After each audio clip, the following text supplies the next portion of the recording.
We're talking today with Loren DeGroot of Grand Rapids, Michigan, and the interviewer is James Smither of the Grand Valley State University Veterans History Project. Okay, Loren, start us off with some background on yourself, and to begin with, where and when were you born? I was born here in Grand Rapids. At least that's what the post office was, but at the time, my parents lived about halfway between Grand Rapids and Rockford, and that was out in the country. My father built the house in 1928 as a wedding present for my mother. I was born in 1935, and we lived out in the country. Our nearest neighbor was about a mile away, and so we were out there I'm talking about our whole family. Right. Now, were you farming or doing something else? No, the plot of land where we lived had been plotted out as a development for homes, but 1928 is historically the prelude to the major The Depression. Depression. And my father was in the furniture industry, and he did a lot of the sawing and that sort of thing. He worked in Sparta, so it was a bit of a drive from where we were to there. And we lived there, my family lived there until after the war in 1945.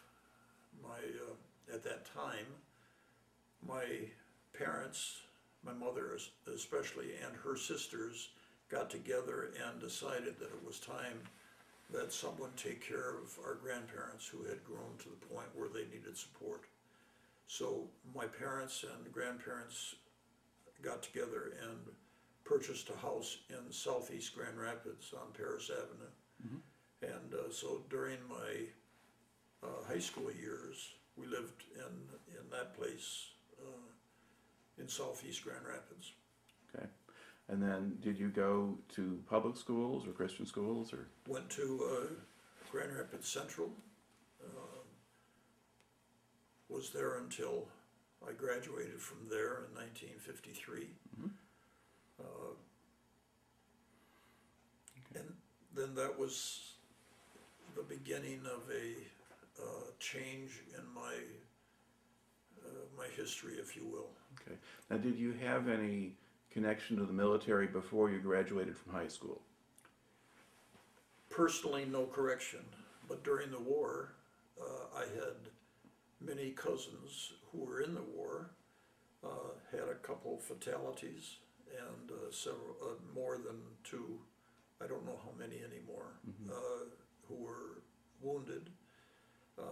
During that time, I became aware of the responsibility individuals had in defending the freedoms that we enjoy. Mm-hmm. I was not active in a military at all, except for the time beginning when I was in high school, mm-hmm. and enlisted in the Naval Reserve. All right. Now, why did you do that? I think there were two factors that influenced me at that point in time. One was that my brother had just been drafted into the Korean War. The other was that coming out of the time in the Second World War, I had a conviction that it was my responsibility to be available and do what I could for my country. Mm-hmm. Now, did you think about it at all in terms of the prospect of actually going into the service on active duty, or were you just going to be in the reserves at that point? At that time, I remember vividly that my conviction was that if our nation went into war it was my responsibility to do what I could. Mm-hmm. Therefore, my training in the Naval Reserve was part of what I would expect to do if we went into active duty Mm-hmm. and had to defend our nation. Okay. But when you're doing this, you're not looking at it with an eye toward a career or anything like No. that? Okay. No. All right. Now, while you were still in high school then and you've joined the reserves, what did the reserve activity consist of? Weekly meetings at the Reserve Center down on Monroe Avenue near the river, and then annual times of active duty, which lasted 2 weeks, I believe. And for that, we would go to different places for that time. I remember one time I went to a small ship based in Chicago, and it was a patrol ship, and we went to, floated around, drove around Lake Michigan, had fire control off in one of the islands up in the north part of Lake Michigan. Okay. Now, why did you choose the Navy rather than another branch? I really don't know. I had one cousin who was in the Navy. He was in submarines. But I have always had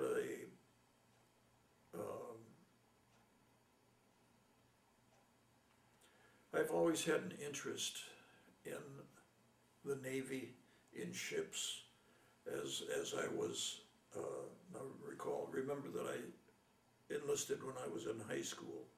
And prior to that, I can recall reading many stories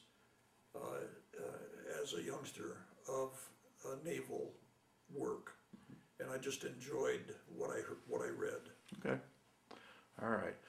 Now, so you've gone into the reserve, but not really so that you could be available to serve your country should the country need you. But in the meantime, what kind of future did you see for yourself going out of high school?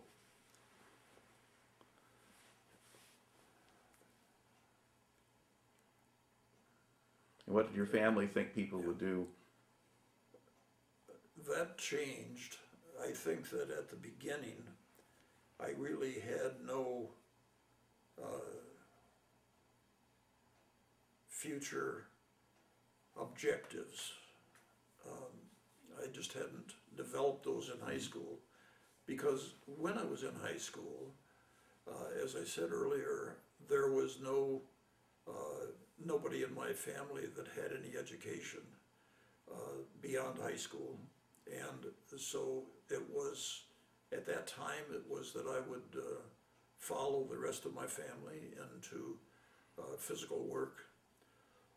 And then comes along that time of the school awards, Okay. and now I need to start thinking something totally different. And at that time, then, I began thinking, well, what is there? And that led me to think that there is a possibility that I could go into engineering. That happened in my first or my second year at Grand Rapids Junior College, I believe. Now let's back up a little bit, because you explained to me off camera the story about the award ceremony at school, but we didn't record that. So can you tell what happens when you have your award ceremony near your graduation from high school? Prior to the time of the awards assembly, which was the last meeting of the school prior to the graduation, prior to that, I had no intention of looking beyond high school. At the awards assembly, some friends of mine from the football team and I were sitting all together, as would be normal, and we were down in the front of the auditorium, and all of the awards went through as normal for many schools. recognition of advancements that had been held. In that awards assembly, I was given several awards that I really didn't know what they were for. One of them that I recall was the highest scoring mathematics student for the advanced mathematics that we were having. Out of all of that, I began to think, because of the John Boss Scholarship, which was the first athletic scholarship given to Grand Rapids Junior College, and I received the first one of those. So there's something historically interesting in all of that as my life has progressed. Okay. So you got now a scholarship so you could go to the junior college. All right. And then did you play football then at the college? I did. I played football for Grand Rapids Central High School, but I was not a hero. Okay. At the time, or in my class, I should say, Terry Barr is a name that is well remembered. He went to the University of Michigan then, and he went to the Detroit Lions, and he was a great leader. I was not that kind. I did not expect to be that. When I got my scholarship, went to Grand Rapids Junior College, and that was a new adventure. Grand Rapids Junior College was not what Grand Rapids College is today. I remember that we would start with maybe 50 people, 50 individuals for the team, but because we played schools such as Western Michigan University, it was state college then, but we didn't play the first team, we played the second teams, and that's kind of rough. And by the end of the year, things got kind of tough indeed, because many of the people that started quit.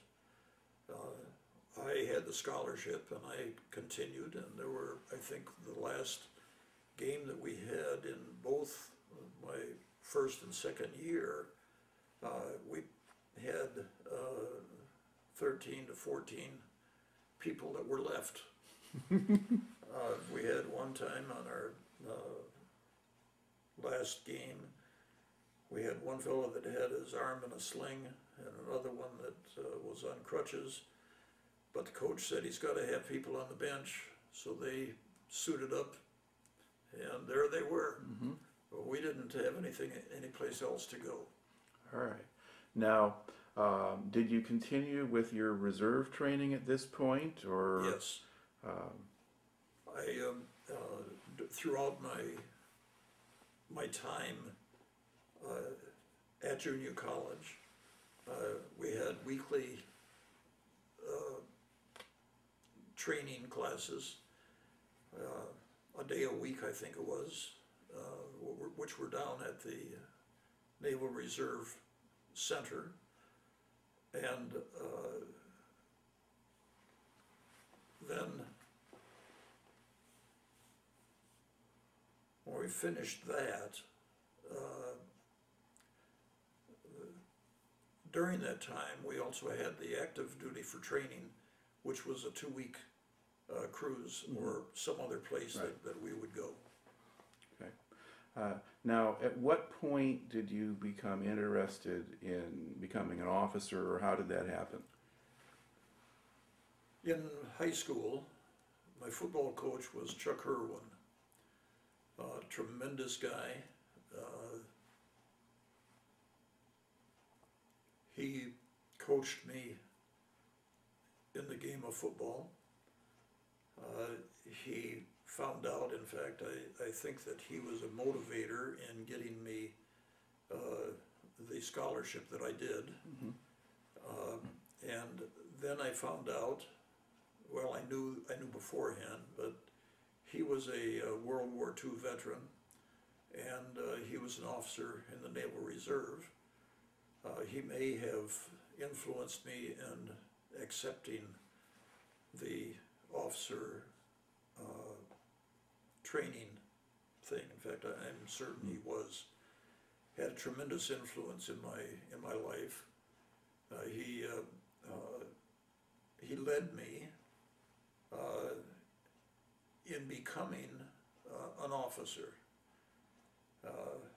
or wanting to become an officer, I should say. And so when I had the opportunity to, from my enlisted status, to move into something that was called Reserve Officer Training, which was a special section of the Naval Reserve at that time, I gladly took that, and that then led me, because I knew nothing about an officer's position and what the responsibilities were, but it led me to understand that if I was going to serve my country, and if I was going to be in a leadership position, I needed to do certain things, like the officer training. Mm-hmm. And he influenced me on accepting that assignment to Naval Reserve officer training.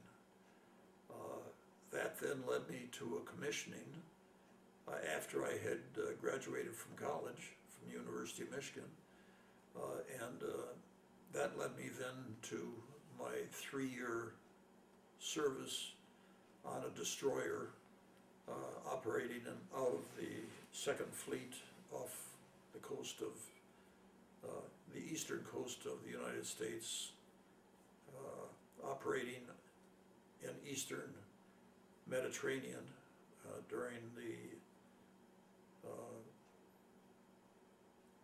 during one of the wars they had over there, and then also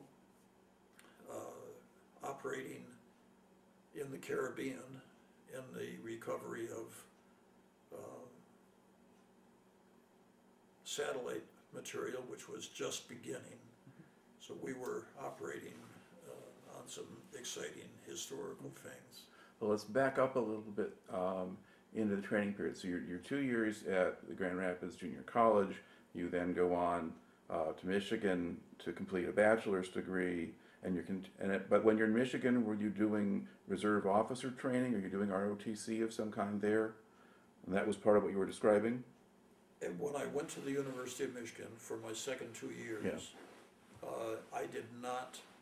I was not attending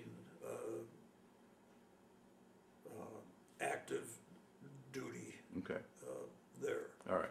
I had gotten married in my junior year, and my wife and I moved to Michigan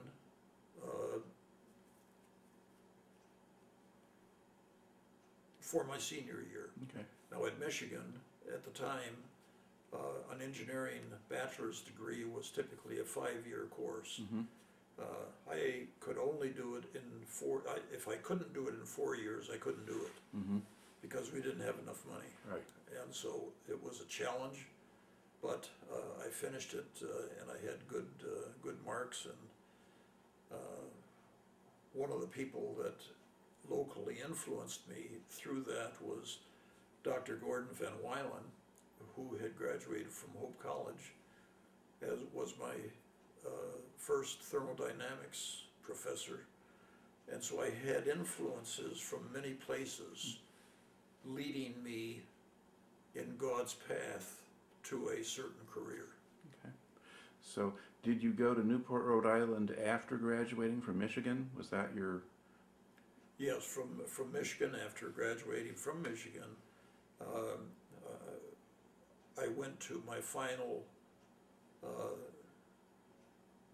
reserve commitment, which was as an enlisted person. Mm-hmm. And following that, went to officer training in Newport, Rhode Island. Got commissioned there. Okay. Now, what did the officer training program consist of? Everything. We had classes in gunnery, including torpedoes and that sort of thing. And that led me to be assigned to the gunnery department when I was assigned to this destroyer in the Atlantic Fleet. Mm-hmm. In addition, other classes, other studies included navigation. And because of my interest in mathematics in college, I enjoyed the navigation very much because of the complex requirements of satellites. Only at that time there were no satellites, there were stars, Mm-hmm. but using stars to find your position. Mm-hmm. So those were the two major things, and they stick out to me because when I was assigned to the destroyer, I had some conditioning in those two areas. That led me to the mathematics of navigation, and it led me to the understanding of the engineering part of the mechanics of things. Mm-hmm. Okay. Now, when was it that you then actually went to the destroyer? I mean, do you remember what year it was? That would be 1957. Okay, that sounds right. Okay, so when you join the crew of the destroyer, what kind of reception do you get, or what happens when you get there? For me, it was a very interesting time because here I am, a boot ensign, coming on board the destroyer, and on the destroyer there are several officers who had spent 4 years at the Naval Academy. I will forever remember the first time we had our pay. The process was that all the officers would join in the wardroom, and we would be called out alphabetically, and we would receive our pay. At that time, the pay consisted of either what you had declared you wanted the money to go to, such as my wife, Mm-hmm. but also we were paid in $2 bills, some of which I still have. But the interesting part that happened on my first payday was the supply officer, who was also the financial officer, was looking at his books and came to my name, and he stopped talking, and then he looks at me and he says, "What on earth?" Well, what that was all about was that at that time I had 6 years of active duty because I was in the Naval Reserve. Mm-hmm. All of that applied. At that point, the officers who had gone to the Naval Academy started having a target that they could have fun with, because here I am, boat ensign, and I'm making more than what a lieutenant who had been on the ship for a couple of years Mm-hmm. had made. So you can have fun sometimes, as long as you keep your head down and watch out for the flying things. Okay. Now, aside from that kind of interesting issue with pay, I mean, was this a good group of officers to work with, or did you like some and not others? I had no major problems with any of the officers. We were a pretty good team. There were times at which you had disagreements. I guess that might be normal, but we were all given our assignments. Mine was in the gunnery department, and then there were those in the supply and those in the electronics and all that sort of thing. But our duties were well defined as to what our responsibilities were, and they were accepted. I think it's important to note that at that point we were all at the same level. Our ship did not have any what are called Mustangs, who are enlisted people who get commissioned and go on a ship. We had none of that. We were all young, inexperienced. Well, sometimes when I say inexperienced, some were there for 2 or 3 or 4 years, but none of the big long-term people. Okay. Now, did you have some petty officers or senior NCOs on the ship who were lifers or guys who'd been there a long time? Oh, absolutely. I think that on the ship when we deployed, we had our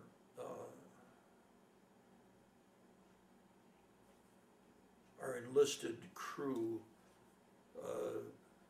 consisted of some 300 plus sailors, all the way from seaman apprentice to chief petty officer. And as an officer, it was, as a commissioned officer, it was necessary to understand that the senior petty officers are the ones with the experience, and they are the ones that carry out the duties. It's the job of the commissioned officer to understand what that is, and then to make sure that their assignments are carried out, to make sure that the equipment, in my case, the guns, the torpedo tubes, the fire control systems, were having reliable maintenance, training, and all the rest of it.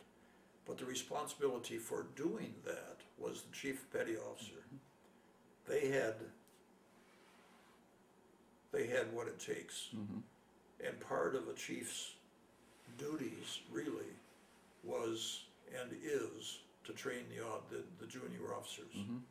That's an important responsibility, because if the officers are trained properly, they will end up in their next command of training others. And so the teamwork comes there. And I think that comes back to an analogy of training on an athletic team. You become a team doing things together. Okay. Now, in talking to other veterans, especially people out of the Army and the Marine Corps, they sometimes talk about officers come in out of an academy and they think they know everything and tell other people what to do. Did you see any of that, or were all of your guys well behaved? I think it would be impossible not to have some episodes of that type. I think because of my background, coming from an uneducated Dutch family, as a second generation, I came to the ship knowing that I didn't know anything, and that I better learn. Not to say that there weren't times when I didn't have a heavy learning experience, understanding what my duties were and not going over them, but making sure they were done. And there's an interesting training period in that, and that comes sometimes from the more senior officers, like our executive officer, and other times from our chief petty officers, and sometimes not because he was enforcing something, but because I knew that a first-class petty officer knew what he was doing and I could learn from him. Mm-hmm. So I don't mean to criticize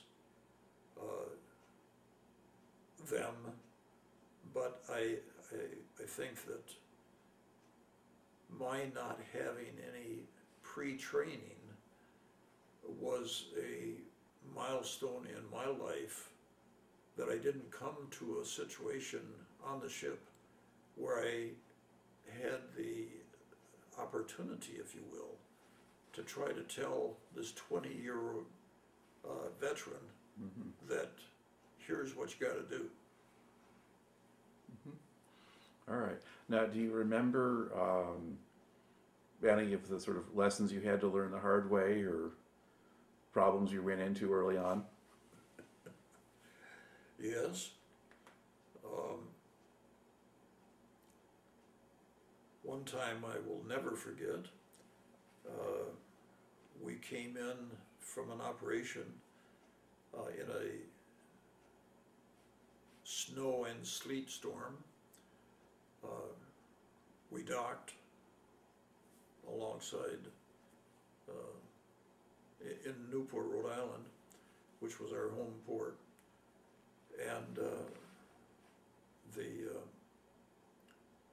our executive officer came to me after he had walked the deck, and he found some fault, that there were some areas that had not been cleaned up very well. There was one which was a hatch that had a bronze sticker on it, and he told me that he wanted me to get the gunnery section out to do their duty. Well, I had a problem with that personally, and the way I resolved that was to go into the gunnery compartment, get a bucket, including some brass cleaner, and go out and doing it myself. Well, the exec found out about it, and we had a brief discussion that lasted about a week or so. But yeah, you learn the hard way sometimes. All right. Did you just think it wasn't fair to make your men do this, or the job didn't really need doing, or? My feeling was that making the brass shiny in the middle of a sleet storm was not something that was needed.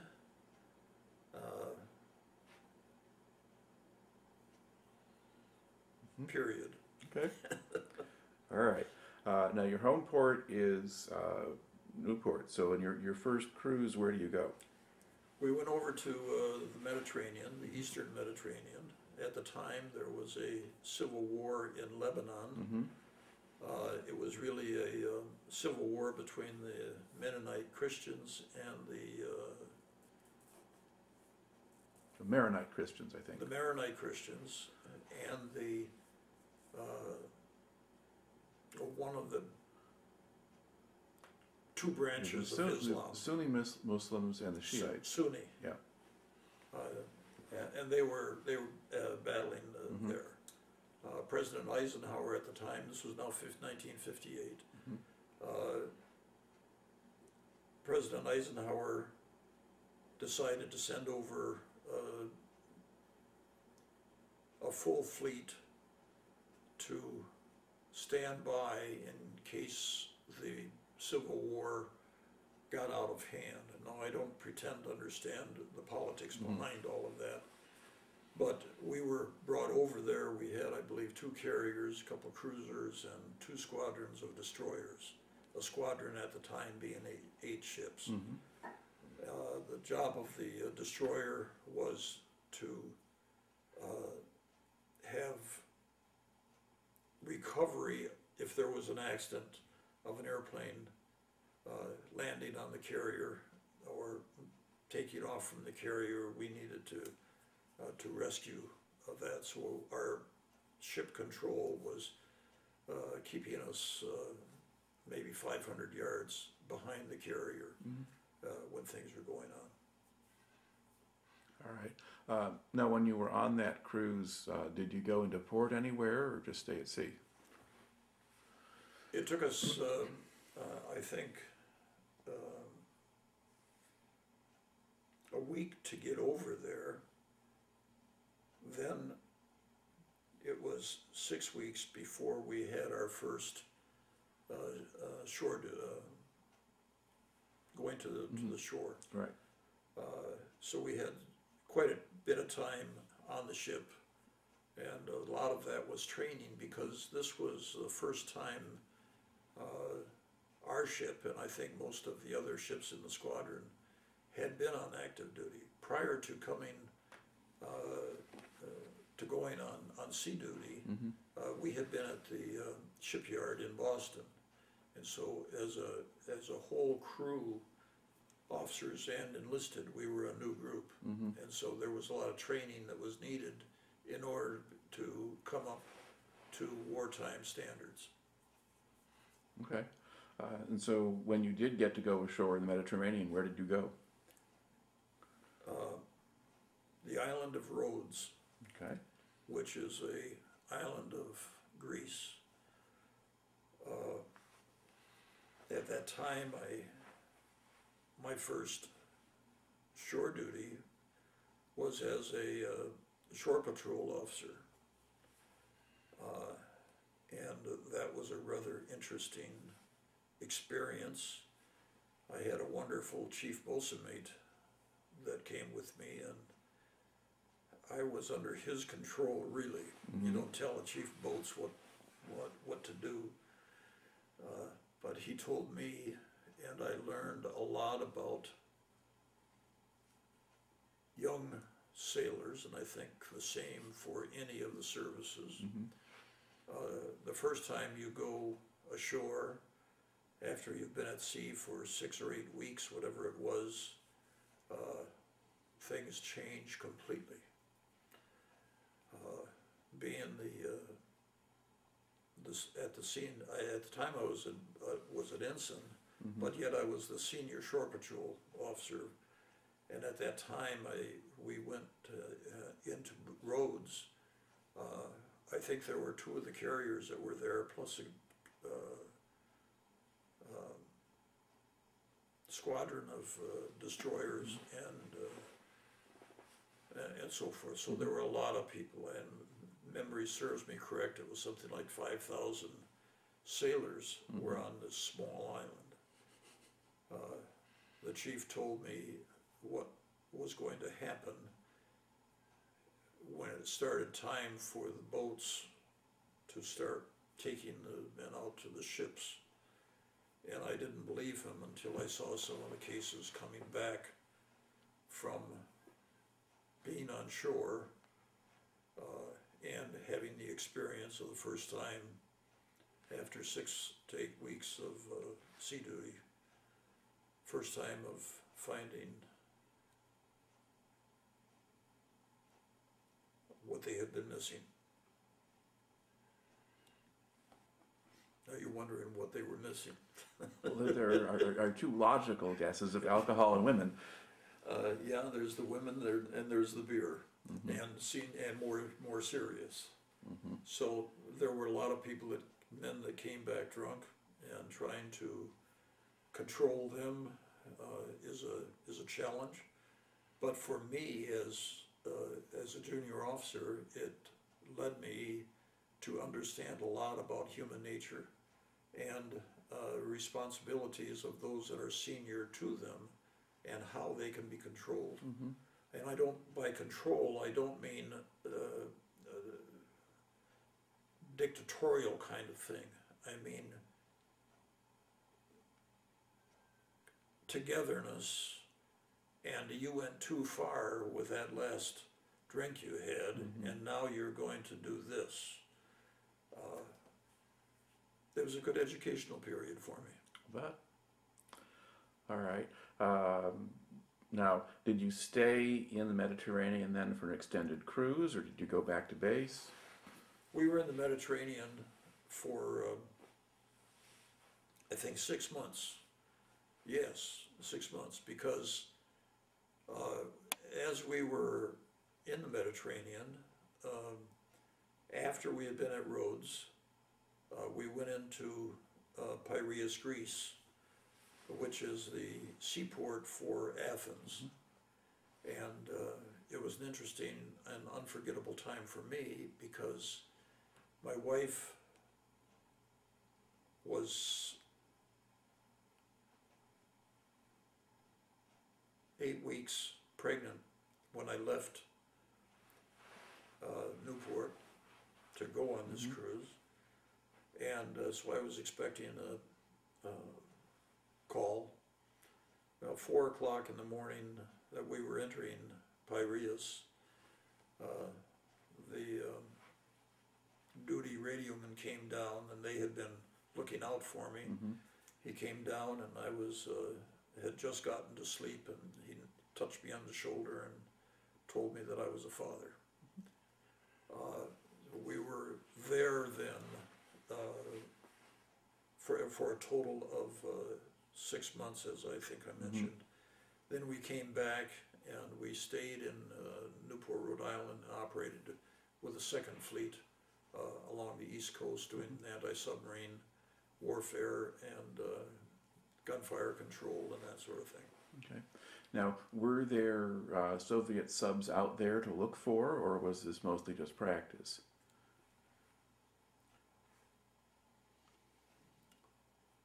Yes.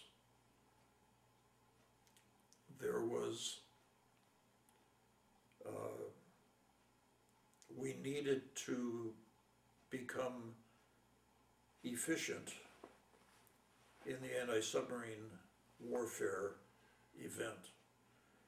Now, at the time, not when we were in the Mediterranean, but we came back, and I'll get to your question in a moment, but there's a specific that comes to it.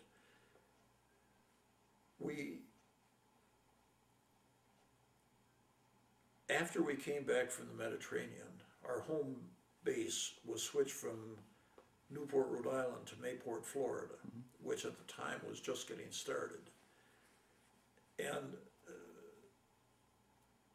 our action being in Mayport was often with the anti-submarine warfare organization down in Key West.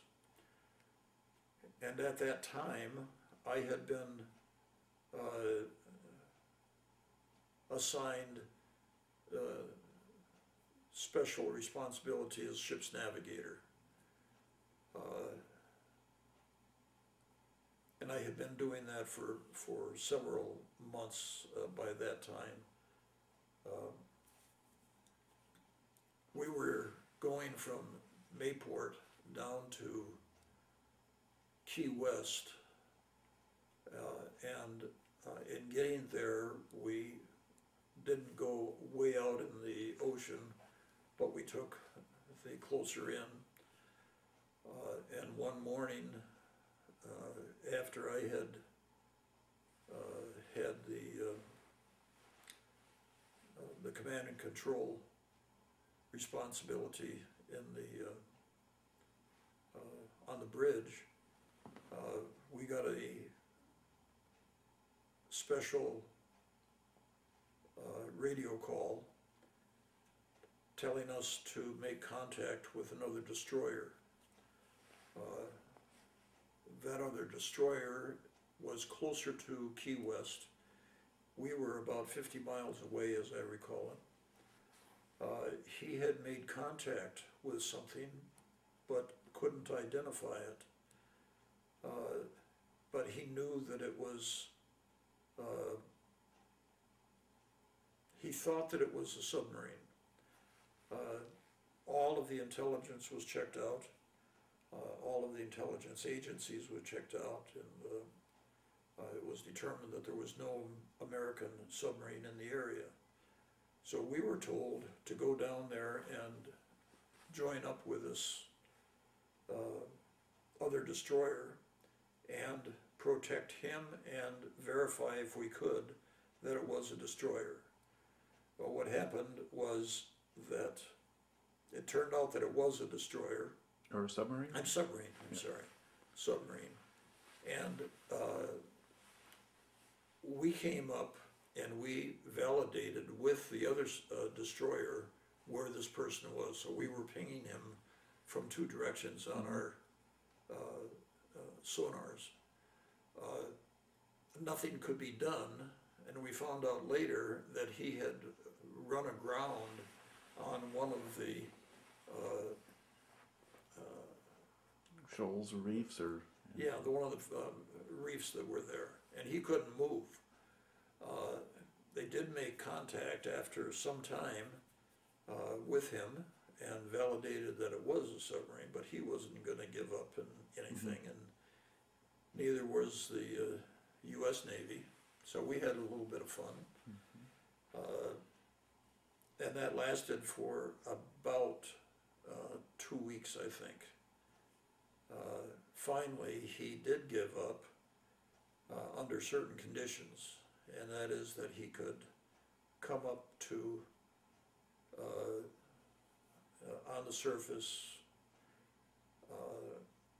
could not do anything except open all of his upward hatches so they wouldn't be able to dive again. And we were at battle stations the whole time that we were there. So it was an exciting time. I have to say that it was a serious time because it could have been a wartime situation. I was blessed in my Navy career that I was never needed to go into an active combat situation, but we did need to be ready to perform in a combat situation. This was one of them. And in it, because I was a navigator, I was on the bridge most of the time. I didn't just stand watches, I was there the whole time. And I learned a lot. In that, because of the serious nature of it, we had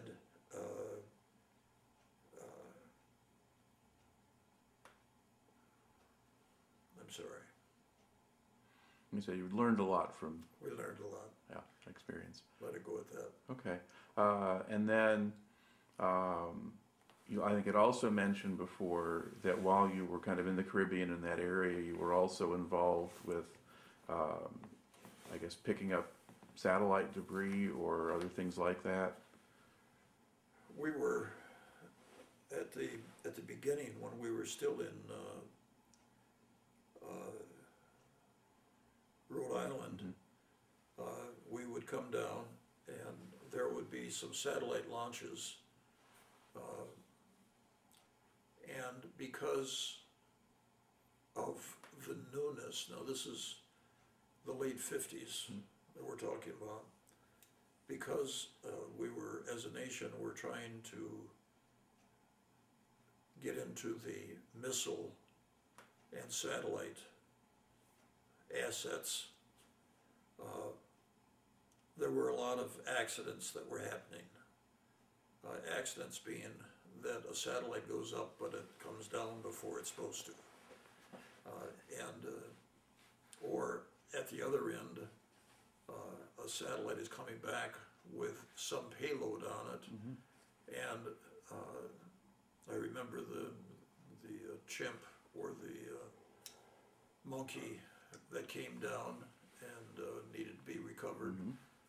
There was that kind of thing. So we got a broad experience, and for me personally, that expanded my thinking about engineering, about a career, about the science, about satellites, and all of that. It was an incredible learning period for me. And I think that it's necessary in our understanding of military operations. We need to understand that there is the probability, I go beyond possibility, there is the probability that this nation will be in wartime again. And we need to be ready for it, or we will not be. So in getting ready for it, we need to train in realistic environments. Mm-hmm. That becomes difficult, but yet we need to buckle up and come to attention on it. Or times come when we would never survive it. No, it's a serious business. Yes, it is. All right. Now, how long then did you actually stay on the ship? Let's see, was that till 60 or 61 or? 60. Okay. I think it was in, well, it was 3 years. I was 3 years on it. 57 to 60, yeah. Yeah, and I served the full time of my active duty on the ship. Right. Now, while you were in the Caribbean, and that's around the point when things are getting pretty interesting in Cuba. You haven't gotten to the missile crisis yet, and Castro hasn't fully taken over, but that's starting to happen then.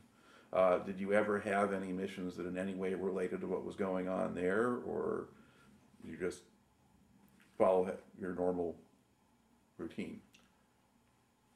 Castro in 1958 was just beginning to achieve the things that he had been working on for a long time. Mm-hmm.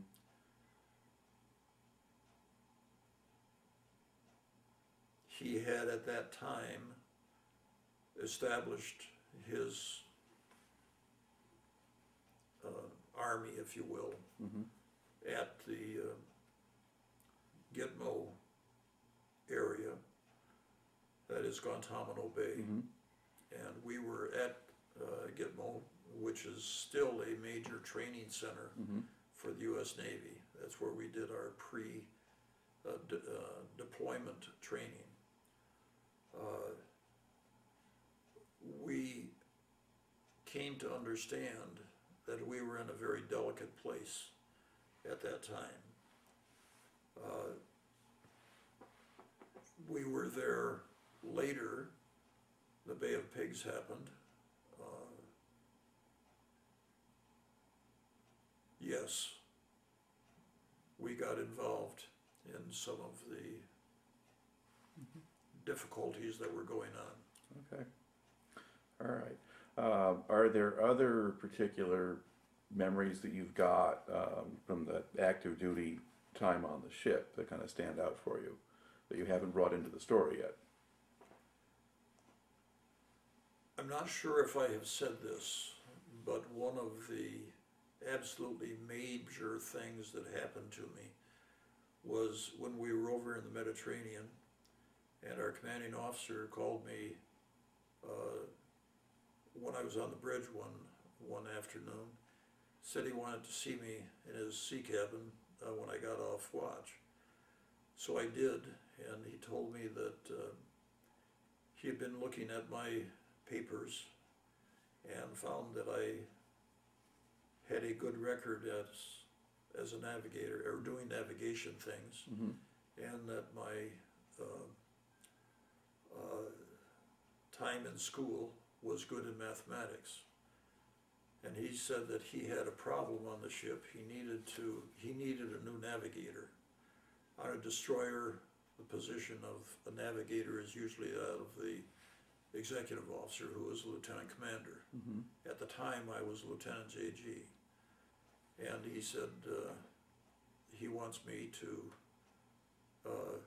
that if I would accept the position, he would certify me as navigator on the ship. And I'm sitting there with my mind blowing because of what he wants me to do. Mm-hmm. I accepted that, thankfully, and started understanding more about what navigation is all about. When you're standing up 3 times a day, morning stars, noon sunline, and evening stars, and you've got your sextant and a watch, and you start then making a measurement. You've got a quartermaster helping you with the timing, but you get that information, then you go down to the chart room and you go through the mathematics and say, we are here. Interesting. Mm-hmm. My interest in it expanded from just doing the navigation for the ship of here we are, but from understanding the physics of a satellite, of a star, I'm sorry, the physics of a star. And in order to understand the physics of a star is the same as understanding the physics of a satellite, because they are rotating. And all of that gave me an incredible background for what became my career job after I was out of the Navy. And that was that there was something called GPS that was coming about, and GPS was a satellite, and it had a special transmitter on it, but the whole idea of it was to do positioning of vehicles on the ground. Well, at the time I was working for Rockwell International in Cedar Rapids, Iowa, and we had gotten a contract to develop the radio equipment for the satellite reception to drive the displays that were on submarines and aircraft and trucks and tanks and anything and everything. Manpower is included in that. I was quite surprised. We were in a 4-company competition for developing and producing the first GPS user equipment. User equipment are like the radio in the car and and so forth and so on. Now it wasn't having a GPS set in the watch as it is today. Our first satellite receiver and processor was probably half as big as this wall behind me.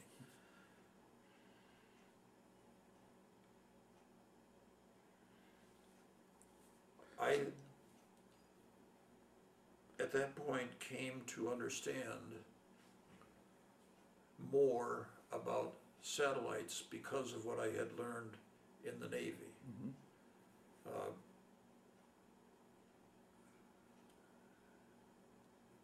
Amazing understanding of what can be done with satellites. And I'm sorry, Jim, I just lost complete. Well, you mentioned that train of thought. your company was in a competition with 4 other companies. Yes. Was your company the one that managed to do it, or? Yes, we made we won the competition. There were 4 companies in the competition for the end result. There were 4 different phases of that, and one by one they got out of there, and we stayed in as the only one. The thing I wanted to mention a moment ago was the use of the satellites. Now these satellites, the user equipment was available.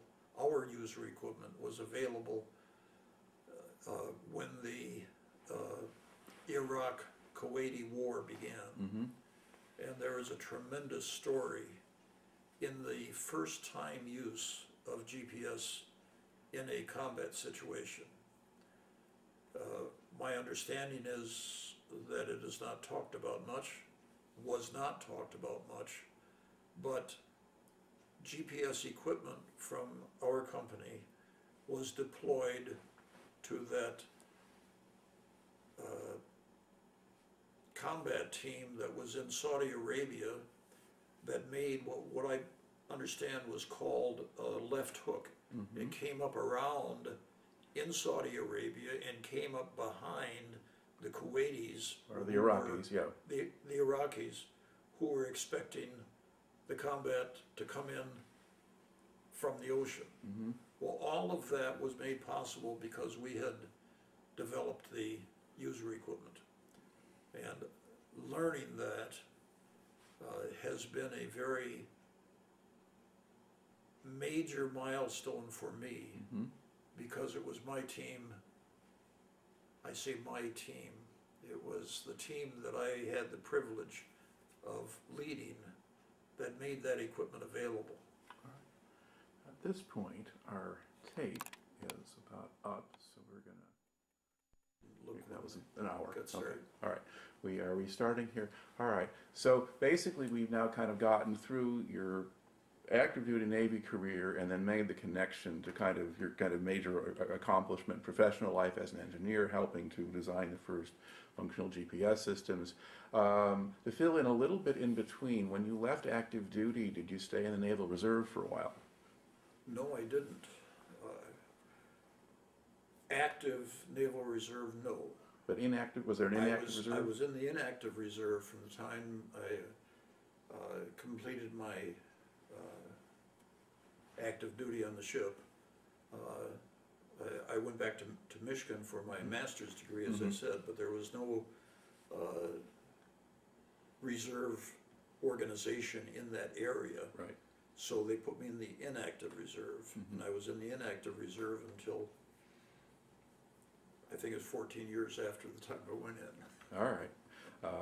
But in the meantime, there's no idea that, you know, you have to get called up for Vietnam or anything like that. I was very concerned on two occasions. One of them was the Bay of Pigs. As I said, I was a navigator. When we were in the Mediterranean, one day we got special orders to go south of Puerto Rico to a specified area and do some mapping of the shoreline. Mm-hmm. Because of that, I had special clearances on what was happening. And then when the Bay of Pigs, I heard when we were watching on our small television set, the Bay of Pigs was happening, and there was no telling where we were going, and I was quite concerned that I might be called up. Right. The second was during the Cuban Missile Crisis? yes, the missile crisis, right. Because of the same thing. Mm-hmm. It was in an area in which we had been operating, in which I, as a navigator, had become familiar with a lot of things. Mm-hmm. Because of what they were at the time, and my being involved in them, I have not spoken of any of that. Now, I think, 50 years later, Mm-hmm. I haven't taken off the classification, Mm-hmm. but I think somebody has. Yeah. But we were there. Mm-hmm. I was concerned about getting called up, but I was ready for it if it happened. Mm-hmm. And I go back to the thing that motivated me in the first place. Mm-hmm. If my nation, if your nation is attacked, because I have had some experience that proved effective, I need to be able and willing to meet those commitments Mm-hmm. of a citizen of this nation. All right. Now, I think you probably engaged this pretty well already, but if you kind of look back at your naval experience, overall, what do you think you took out of it, or how did it affect you? You got some practical experience, obviously, with navigation and satellites.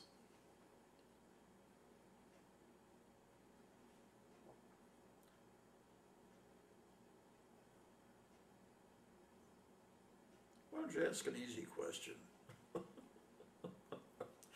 This isn't being recorded now, is it? Sure. What did I take away from it? I think I took away from it, seriously now. I'm sure I took away from it the responsibilities that each of us have as a citizen of this country. That responsibility is to be sensitive to what others are trying to do to us. That responsibility is that we as a nation must be prepared to face the very difficult. And when I say face them, I mean to get to the bottom of what the cause of the problem is. And very seriously now, I am terribly concerned that we as a nation are not able to face the current crises that we see in the world.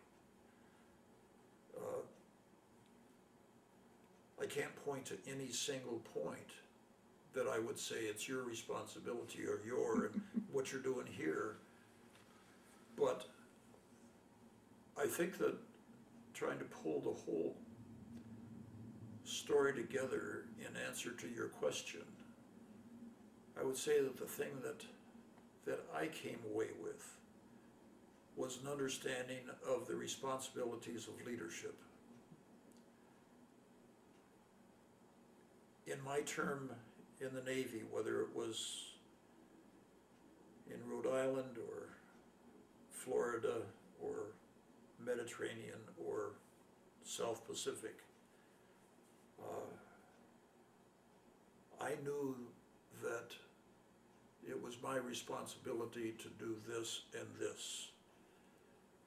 And in doing that, my original commitment to the Navy that I mentioned at the very beginning, with my cousins having been in World War II and so forth, that when I came out of the Navy, I have been trained that I have a responsibility. I can't just block it off. In fact, today I am very concerned of what we as a nation are doing. I am not 100% anymore. I don't know what percentage it is, but I do have a problem. Here's part of my solution to the problem. But that doesn't mean that it's not my responsibility to try to do what I can. And as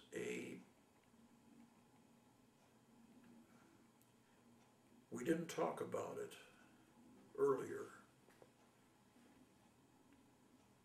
but I have a religious conviction that I am responsible, and through that, my responsibility to my God is to provide as much leadership as I can. And in that, even as an 80-plus-year-old, I am responsible. Scripture tells me that there is nothing that says it's time to retire from your commitments as a believer. I have had many people who have said, I can't do that, I'm too old. No, there's no place in Scripture that says that that comes up. I can't do very much. I'm probably 10% left of, I hope, of where I've been. But I am never too old to become involved in the leadership position. What is a leadership position when you're that old? It can come down to something as powerful as prayer. And we need to commit ourselves to those things, because God has a plan. Jeremiah told us when he said in Jeremiah 29:11, I have a plan for you, says the Lord, to prosper you, to protect you, to lead you, to guide you. Mm-hmm. And if you do that, here's your reward. And then if you look a few verses more, you get to what happens if you don't. And that is, if you don't do that, Nebuchadnezzar will come down and take care of you. That was verified when Nebuchadnezzar did that and took the nation of Israel prisoner for 77 years, or 70 years, I forget which.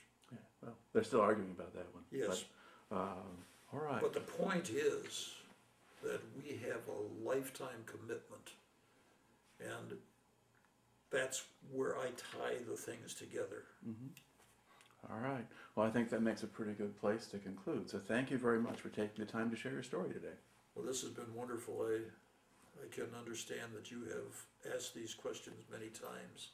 And I never get the same answer. And know how to